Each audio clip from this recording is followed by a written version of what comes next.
দেশবাসী, আসসালামু আলাইকুম। অনেক দুঃখ ভারাক্রান্ত মনে আমরা দীর্ঘদিন পথ চলেছি। আমাদের এই পথ চলার অবসান আল্লাহ হয়তোবা দিয়েছে, কিন্তু পুরাপুরি অবসান আমরা তখনই পাব যখন বাংলাদেশ জাতীয়তাবাদী দল বিএনপি সরকার গঠন করে।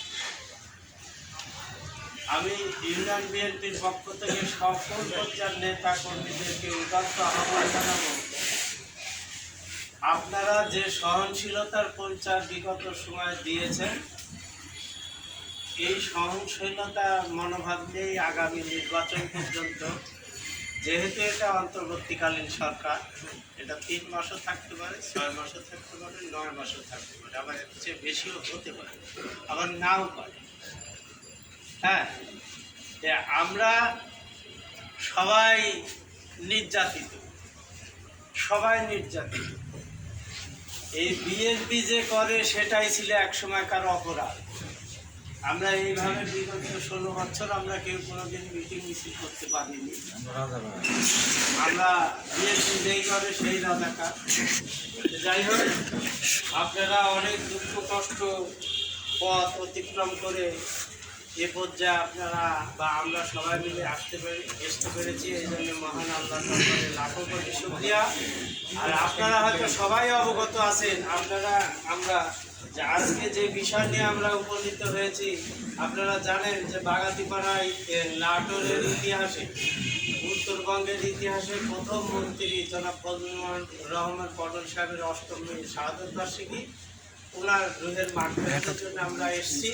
তবে আমি আপনাদের নেতা বলেন আর কর্মী বলেন, এই হিসাবে একটি উদাত্ত আহ্বান জানাবো, আর আমাদের কিন্তু বসে থাকার আর সময় নেই। এখনও আপনাদেরকে এই একের পর এক, মানে একটা মানুষকে আমরা যখন এই মিটিংয়ে আনার জন্য 5 বার 7 বার করে রিং দেওয়া লাগে, আপনারা রিংয়ের অপেক্ষা করবেন না। আপনারা প্রত্যেকেই এখন নেতা, প্রত্যেক কর্মী এখন নেতা। এই মনোভাব নিয়ে আপনারা যে কোনো মিটিং মিছিলের কথা শুনলে, কানে শুনলে আপনারা ওখানে উপস্থিত হবেন। সমস্যা কি? আপনার সমস্যা কি? আপনি মিটিংয়ের ডাক পাননি, আপনি মিটিংয়ে আসলে পরে কি আপনি কিছু বাইর করে দিবেন না। আপনার দল আগামীতে দলের হুকুম চল হবে, আপনার দল সামনে ক্ষমতায় যাবে। এখনো যদি আপনারা বাড়িতে পিছায় থাকেন, তাহলে রাজনীতি কিভাবে সম্ভব? আপনারা আমরা যদি আমাদের নেত্রী যদি এই কাজ করত, এরকম ধরনের হাজার হাজার মানুষ মাত্র, এই কোনো লোকের বিএনপির কোনো লোকের কথা বলতো না। এখন ওরা তাও কিন্তু কথা বলতেছে। আমি পরিশেষে একটাই উদাত্ত আহ্বান জানাবো আপনাদের কাছে, ওনারাও হেদায়েত হয়। 75 সালে বাপ হারিয়েছে, 2024 সালে মা থেকেও নাই। ওনাদের হেদায়েতের জন্য, পটল ভাইয়ের রুহের মাগফিরাতের জন্য আমরা সবাই দোয়া করে ইনশাল্লাহ বাড়িতে যাব। সবাই সুন্দর সুশৃঙ্খলভাবে বিগত দিনে আমাদের পাশে যেভাবে ছিলেন সেভাবেই থাকবেন। সকলের দীর্ঘায়ু সুস্থতা কামনা করে এ পর্যায়ে খোদা হাফেজ। বাংলাদেশ জিন্দাবাদ।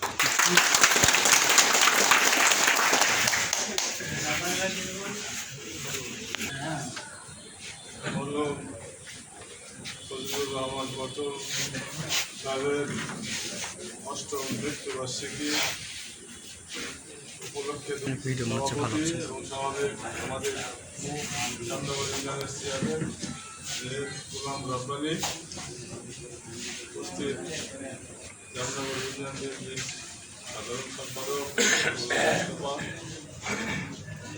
আমাদের মাঝে অনেক লোক আজকে আমাদের মাঝে উপস্থিত হয়েছেন। একজন ওই সাইডে যাচ্ছে, তারপরে আমাদের সম্পাদক আছেন আমাদের স্বামী জামাল, অন্যান্য বিভিন্ন আমাদের নেতা কর্মীরা উপস্থিত আমাদের মাঝে হয়েছে। আমার খুব ভালো লাগছে, কারণ আমরা এত সুন্দর একটা পরিবেশ ইতিপূর্বে পায় নাই। আমাদের প্রত্যেক ওয়ার্ডে সভাপতি সেক্রেটারিরা উপস্থিত হয়ে গেছে। তারপরে আপনার বিভিন্ন এলাকার যারা বিএনপির জন্য জান দেওয়ার মতো মানসিকতা নিয়ে এই দীর্ঘ বিএনপির ক্ষমতা আনানোর 17 বছর আন্দোলন সংগ্রামের সাথে জড়িত ছিলেন, সবাই আজকে আসছেন আমাদের নেতা ফজলুর রহমান পটলের আত্মার মানুষের আত্মা। আমি আন্তরিকভাবে আপনাদের সকলকে ধন্যবাদ ও কৃতজ্ঞতা জানাই। আপনারা জানেন ফজলুর রহমান পটল বর্গের একটা বলিষ্ঠ কণ্ঠস্বর। আজকের ফজলুর রহমান পটল সাহেব আমাদের ভিতরে নাই, আমাদের মাঝে নেই। আমার জানা মতে লালপুর বাগাতিপাড়া বিএনপির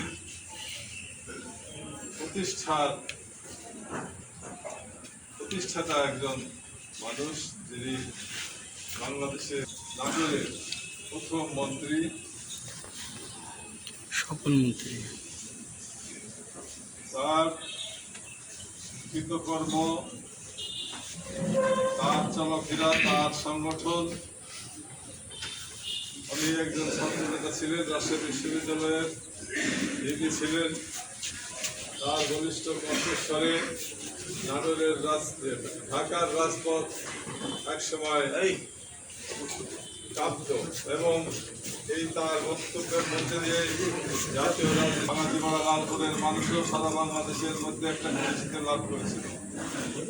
ফজলুর রহমান পটল অনেকের জন্ম দিয়েছে নাটোরের, শুধু না বাংলাদেশের অনেক নেতার জন্ম দিয়েছে। আমরা তার মেলায় ফাঁকা আছে।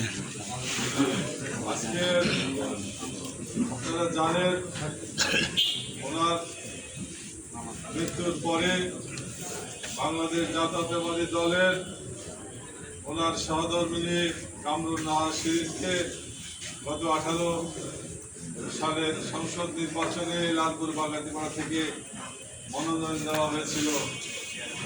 সেই নির্বাচনে আমরা চেষ্টা করেছিলাম, অংশগ্রহণ করতে পারিনি। আপনারা ভোট দিতে পারেননি, ভোট ডাকাতি হয়ে গেল, ঠিক কিনা? কেউ কি জানতো দিনের ভোট রাতে হবে? সমবেত হতে পারা যায় নাই। আজকের একটা বিজয়ের দ্বার প্রান্তে আমরা এসেছি, সেটা আপনারা জানেন যে বিএনপি টাইম লাইনে থাকার মধ্যে দিয়া আজকে ছাত্র আন্দোলনের মধ্যে কোটা সংস্কারের ইস্যুতে সারা বাংলাদেশে যে আন্দোলন ছেলেরা করেছে, ছাত্ররা করেছে, রক্ত ঝরিয়েছে, আমাদের তাদের জন্য কৃতজ্ঞতা, তাদের আত্মার মাগফিরাত কামনা করবো আমরা এই আজকের এই অনুষ্ঠানের মধ্যে। 1000-এর মতো ছাত্র আমাদের মাঝ থেকে প্রাণ দিয়েছে। প্রিয় ভাইয়েরা, আপনারা জানেন যে এই স্বৈরাচারী এই শেখ হাসিনার সরকার বাংলাদেশের রন্ধে রন্ধে এমনইভাবে দলীয়করণ করে বাংলাদেশের মানুষের উপরে একটা জাতাকলের মতো বসে গেছিল। কখনোই ভাবা যায় না যে এত সহজে এই কয়েকদিনের আন্দোলনের মধ্যে দিয়ে আবার নতুন ভাবে একটা বাংলাদেশের স্বাধীনতা। আমরা 28 অক্টোবর ঢাকার রাজপথে 20 লক্ষ মানুষের সমাবেশ করার পরেও সেখান থেকে সাউন্ড গ্রেনেড, বুলেট, রাবার, অনেকের জান দিয়েও রাজপথে টিকতে পারা যায়নি। অথচ সামান্য স্কুল, কলেজের, বিশ্ববিদ্যালয়ের ছাত্রীরা মিলিতভাবে রাজপথে নেমে সেখান থেকে কেউ হাঁটাতে পারেনি। গুলি, বুলেট, সাউন্ড গ্রেনেড, অনেক কিছুই প্রয়োগ করেছে, সেটা দেখতে পারেন দেশ ছেড়ে পালিয়ে গেল। আজকে আওয়ামী লীগের নৌকার রাস্তায় খুঁজে পাওয়া যাচ্ছে না।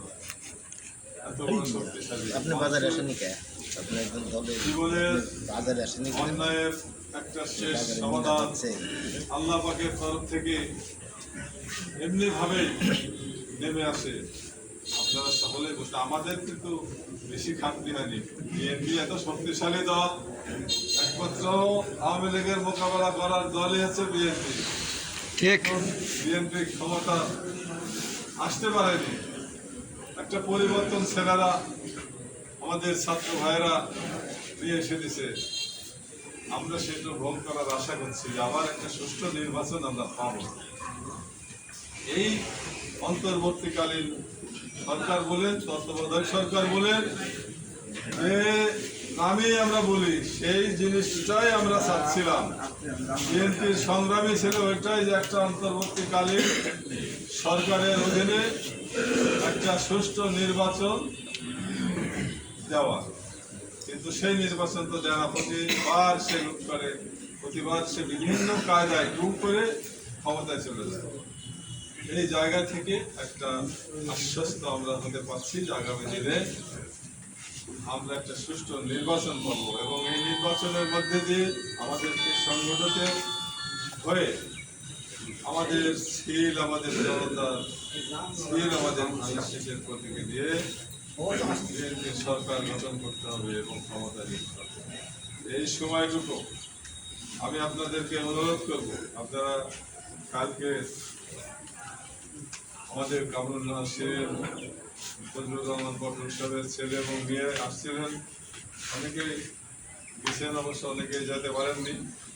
তাদের বার্তাটাও এটাই যে আমরা এখন নিজেদেরকে সংগঠিত করব এবং আমরা দেশ গড়ার কাজে এই প্রশাসনকে সহযোগিতা করব। কোনো বিশৃঙ্খলা না, সম্পূর্ণ শান্তি বজায় রাখা।